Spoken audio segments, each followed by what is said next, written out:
When she spoke again, her voice was suddenly softer, quieter, and more friendly. She leaned towards the boy, smiling. You like my special chocolate cake, don't you, Bog Trotter? It's rich and delicious, isn't it, Bog Trotter? Very good, the boy mumbled. The words came out before he could stop himself. You're right, the Trunchbull said. It is very good. Therefore, I think you should congratulate the cook.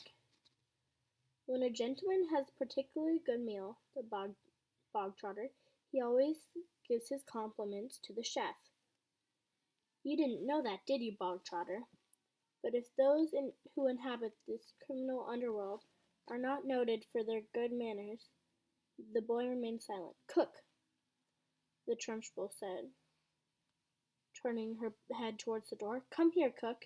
Bog Trotter wishes to tell you how good your chocolate cake is. The cook was a tall, shriveled female who looked as though all of her body juices had just been dripped out of her long ago in a long hot oven. Walked onto the platform wearing a dirty white apron, and her entrance had clearly been arranged beforehand by the headmistress.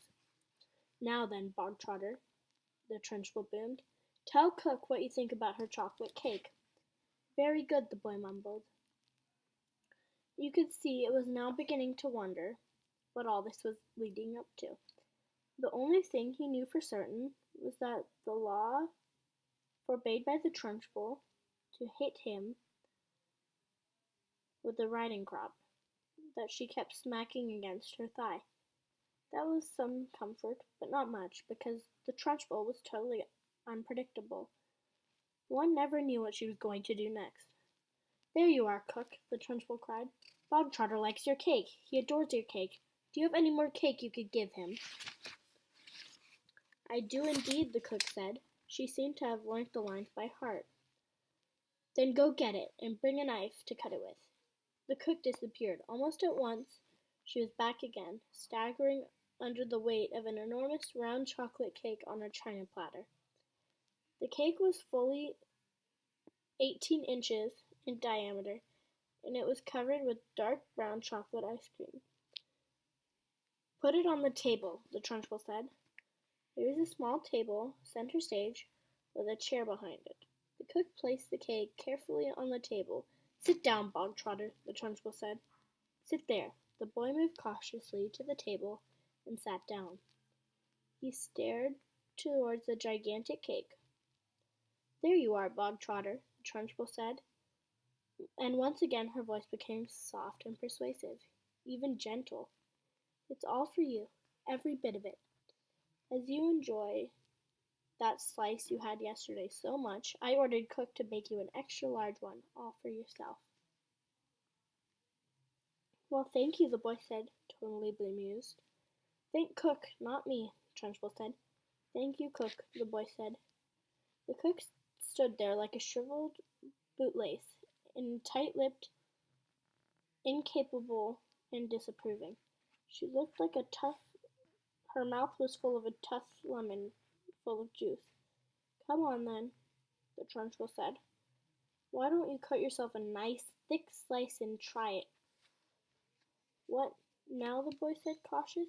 He knew there was a catch in this somewhere, but he wasn't sure where. Can't I take it home instead, he asked. That would be impolite, the Trunchbull said, with a crafty grin. You must show Cookie here how grateful you are for all the trouble she's taken to bake you the cake. The boy didn't move. Go on with it, the Trunchbull said. Cut a slice and taste it. We haven't got all day. The boy picked up the knife and was about to cut into the cake when he stopped and stared at the cake.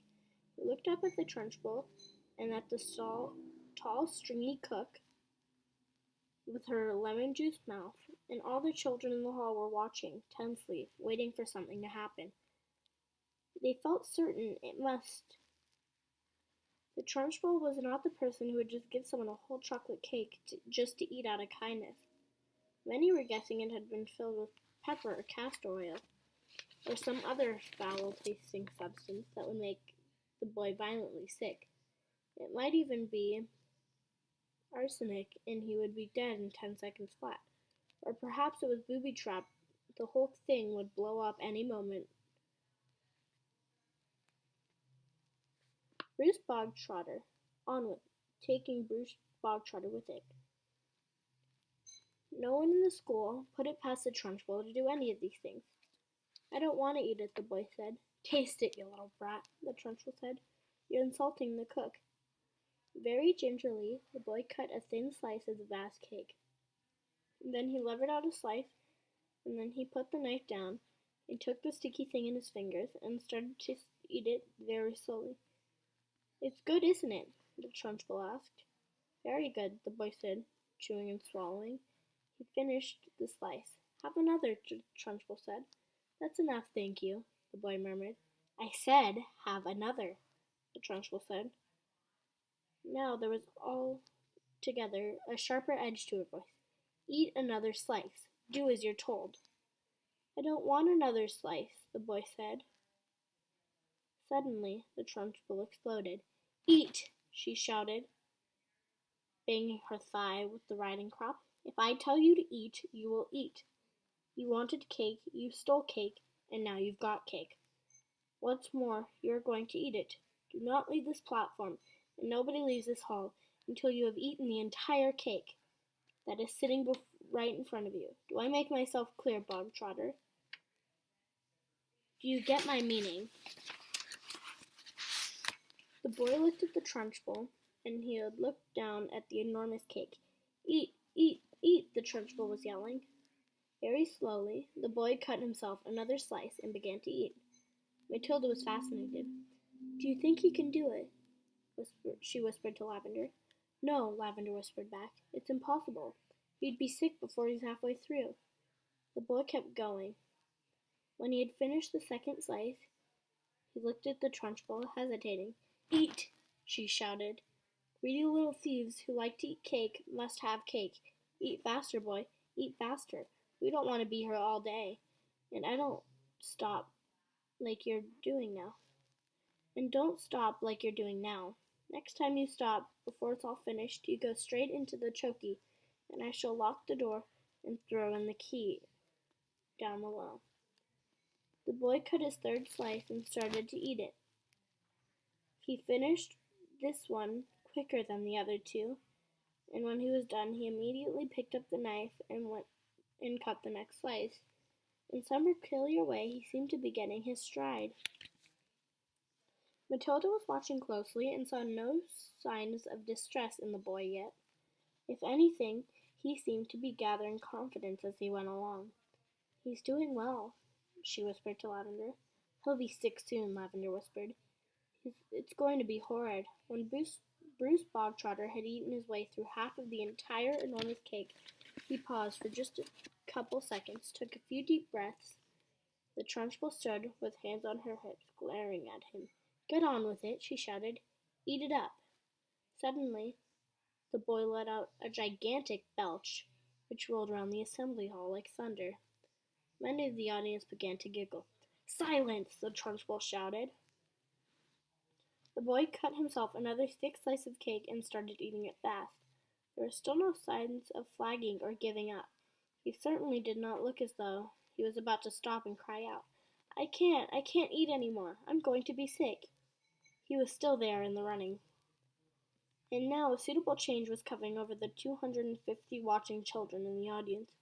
Earlier on, they had sensed impending disaster. They had prepared themselves for an unpleasant scene, which the wretched boy stuffed to the gills with chocolate cake, would have to surrender and beg for mercy. And then they would have to watch the triumphant Trunchbull forcing still more cake in the mouth of the gasping boy. Not a bit of it. Bruce Bogtrotter was there, 3/4 of the way through the cake, and he was still going strong. One sensed that he was almost beginning to enjoy himself. He had a mountain to climb, and he was jolly well going to reach the top or die in the process. What is more, he had now become very conscientious of his audience and how they were all silently rooting for them. This was nothing less than a battle between him and the mighty Trunchbull. Suddenly someone shouted, Come on, Bruce, you can make it! The Trunchbull wheeled round and yelled, "Silence!" The audience watched intently, and they were thoroughly caught up in the contest.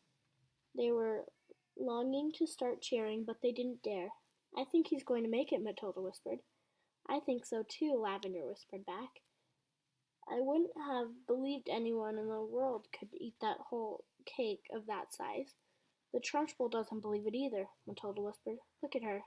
She's turning redder and redder. She's going to kill him if he wins."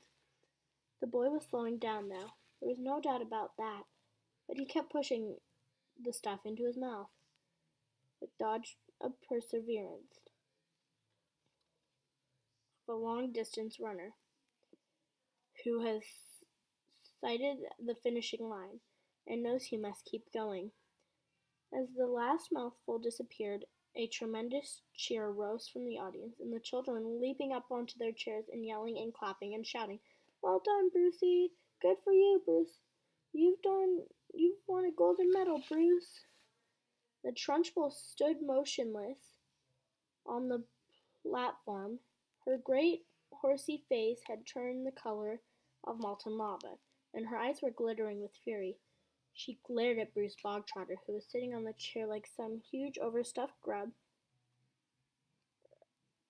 a replete comatose, unable to move or speak. A fine sweat was beading on his forehead, but there was a grin of triumph on his face.